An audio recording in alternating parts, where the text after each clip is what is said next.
I started working in HD about 20 years ago, and it was absolutely entirely by accident. And now I'm trying frantically to kind of make this work as a clinical academic position so I can bring that clinical skill to the HD community.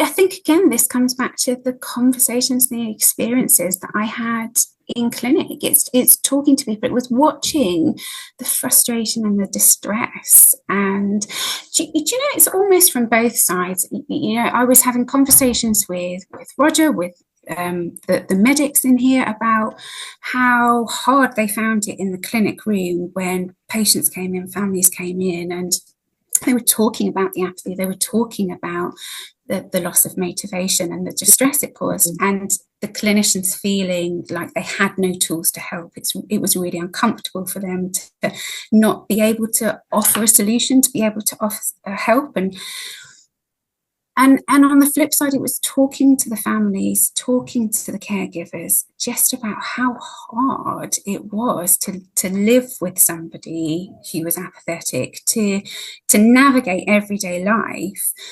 And so my real interest came, and it's quite a long-standing interest. I've done a lot of work from a quantitative side, so using questionnaires and cognitive tasks and stuff, but just trying to understand what's going on. What is apathy? What does it look like? Where's the distress coming from?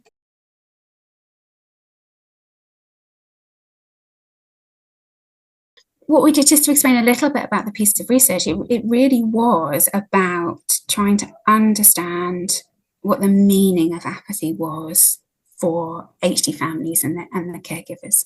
So we've done lots of work about, what does apathy look like? How can we measure it on the scales that we've got? How does that relate to kind of cognitive problems? Thinking about the neuroscience. And actually, I took a real step back because it didn't feel like we were getting anywhere. It didn't feel like we were touching really the experience of what was being brought into clinic, what families were telling us about.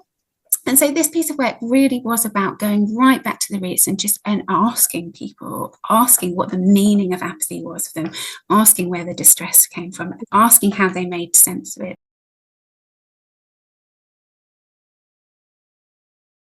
The first thing that came out was this question of, well, do you know what even is apathy? You use it as a clinical term, but it doesn't match up with what I think apathy is. And so, I don't really understand what's going on with the person with HD as apathy. I'm not labeling it as, nobody's calling it apathy. And if we don't give it the name apathy, actually there's this gap, and I have to make sense of what's going on. And what I found was that caregivers were making sense of it as a choice that the person with HD was making. They were choosing not to engage in activities. They were choosing not to engage in that social connection and that interaction. That was really distressing. And I found caregivers were really angry about it because they didn't understand this as part of the disease process. They didn't understand this as apathy. It felt like the person they were looking after was choosing not to put the bins out, or choosing not to do the washing, or choosing not to have a conversation with them. And that was really hard. And what we also found was that narrative was really perpetuated by the world around. So I think we'd gone into it with an understanding of the kind of the practicalities of it. If somebody's apathetic, of course, it means that you as a caregiver are taking on more burden. You're doing more of the daily chores and the daily activities. But actually what we found from the interviews was it was much, much more than that. So it wasn't just about I'm having to do more. It was I'm having to hold the entire mental load. I am having, so one of the caregivers said to me, well, they just stopped draining my brain. It's like I'm managing my husband and my children, and I'm still looking after the house and everything else. And nobody is doing that thinking. I'm doing everybody's thinking, and that is exhausting. Yeah. So it was the physical burden, but it was the mental overload as well. But it was also, in terms of making life harder, almost all of the people with Huntington's who were involved in the studies, the caregivers were talking about social apathy, so that they were finding it harder to engage in social interactions. They were less involved in conversations. They were less likely to go out and be in social situations. And that was really hard for caregivers. And what they were telling me was that, that made, so if they did go out socially, they had to be the two people. So they were having to, because they felt guilty that the person with HD wasn't involved in the conversation, wasn't answering the questions or prompting the conversation. So they were doing that. So that was additional mental load, and they were tired and exhausted already. So actually they were opting out. They were withdrawing from social situations, which meant that they didn't have the social support to deal with what was going on at home and the care and responsibilities that they had. And so the apathy compounded this sense of loneliness, which just made the caregiving even harder. The person with HD hadn't forgotten them, but they'd forgotten that they ever loved them.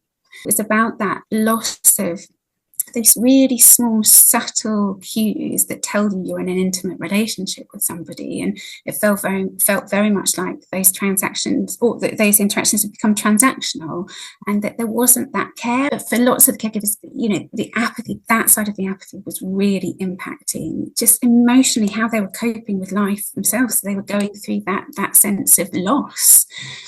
Several times caregivers talked about this idea that actually they were already grieving as if they had lost that person. These small incremental losses actually just triggered this grieving process. And whereas when somebody dies, it's very obvious there's an absence there, the person isn't there anymore.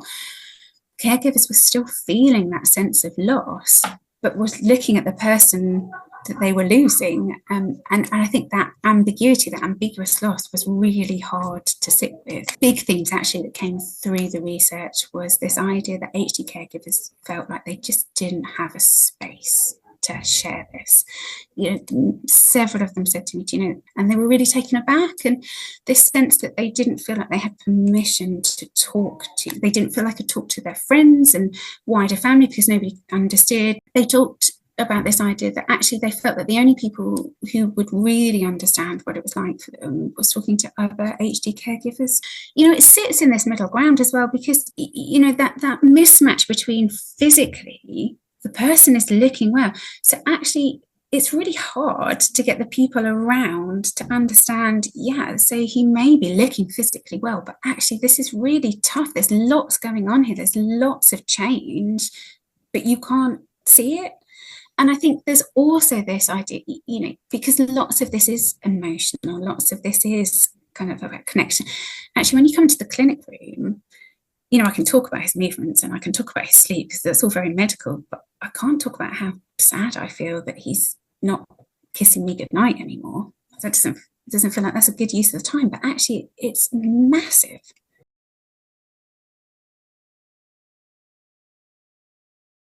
I think this is one of the things that came out of the research that I just thought, how have we missed this? There's something, isn't there, about, our own discomfort about talking about loss and death, and this really bizarre idea that we have about, we can't talk to people about the fact that HD is degenerative. We can't talk to people about the fact, because it's slow and it happens over multiple years, so that's okay. We don't need to talk to them about the final stages until we get to the final stages. And actually, it's just madness now I think about it, and when I'm talking to families, because it's the elephant in the room. We're not giving them permission to say, do you know, this is scary, and actually I know he's still there, but I am losing parts of him every step of the way. And that loss, I think, was, really symbolized a lot to people, as it doesn't give permission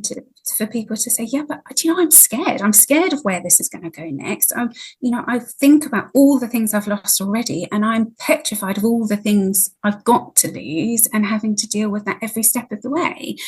And it really made me think, we're afraid of getting people at palliative care services involved, because we think that that's about those final days before somebody passes away. But actually it's not. It's about how we can help people to live with a terminal diagnosis, but to live the best life that they've got.